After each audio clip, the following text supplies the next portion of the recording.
مفتی صاحب کی بارگاہ میں میرا سوال ہے کہ وحی اور الہام میں کیا فرق ہے؟ وحی اور الہام میں فرق تو بہت اعتبار سے فرق ہے۔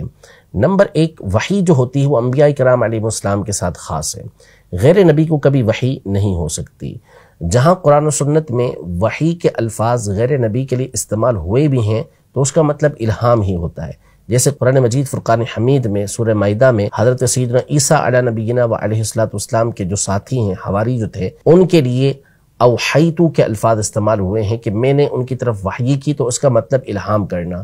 موسیٰ علیہ نبینا و علیہ السلام کی والدہ کے لیے سورہ طٰہٰ اور سورہ قصص کے اندر یہ الفاظ استعمال ہوئے اوحینا کے، کہ ہم نے ان کی طرف الہام کیا ہے۔ وحی کا لفظ اور اس کا معنی الہام ہے۔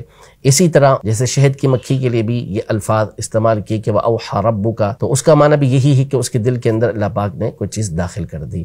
تو جو وحی ہوتی ہے وہ انبیاء کرام علیہ السلام کے ساتھ خاص ہوتی ہے، غیر نبی کو وحی نہیں ہو سکتی، کیونکہ وحی کا مطلب یہ ہوتا ہے کہ وہ کلام کہ جو اللہ تبارک و تعالیٰ نے اپنے کسی نبی علیہ السلام پر نازل کیا ہو، ان کے اوپر جو کلام نازل ہوا، ان سے جو کلام کیا گیا، اس کو وحی کہا جاتا ہے، جبکہ الہام یہ اس طرح نہیں ہوتا۔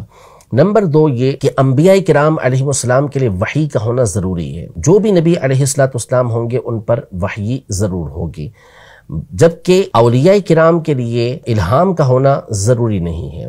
اللہ نے جس کو اپنا ولی بنایا اس پر الہام بھی ہو یہ لازم نہیں ہے۔ اسی طرح وحی جو ہوتی ہے وہ قطعی ہوتی ہے، اور اس کے ذریعے جس طرح ظاہر کے فیصلے کیے جا سکتے ہیں اس طرح باطن کے فیصلے بھی کیے جا سکتے ہیں، برخلاف الہام کے کہ الہام سے باطن کے فیصلے نہیں کیے جا سکتے۔ وحی ہوئی تو اس صورت میں حضرت خضر علیہ السلام نے موجود قرآن مجید فرقان حمید میں کہ ایک بچے کو آپ نے اللہ کے حکم سے قتل کیا، کہ اس کی حکمتیں موجود تھیں، لیکن کسی ولی کو اس بات کی اجازت نہیں ہوتی کہ الہام ہونے کی بنیاد پر اس طرح کا فعل کرے۔ تو یہ بات واضح ہے کہ جو الہام ہے اس کے ذریعے سے صرف ظاہر کے فیصلے تو ہو سکتے ہیں، باطن کے فیصلے نہیں ہو سکتے۔ اور چوتھی بات یہ کہ جو وحی ہوتی ہے وہ قطعی ہوتی ہے، جبکہ الہام یہ قطعی نہیں ہوتا۔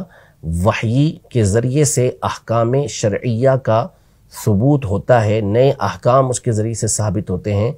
الہام یہ کسی چیز کی تائید تو کرتا ہے، لیکن اس کے ذریعے سے نئے احکام شرعیہ یہ ثابت نہیں ہوتے۔ تو یوں بہت سارے جو فروق ہیں وہ غور و فکر کے بعد بیان کیے جا سکتے ہیں۔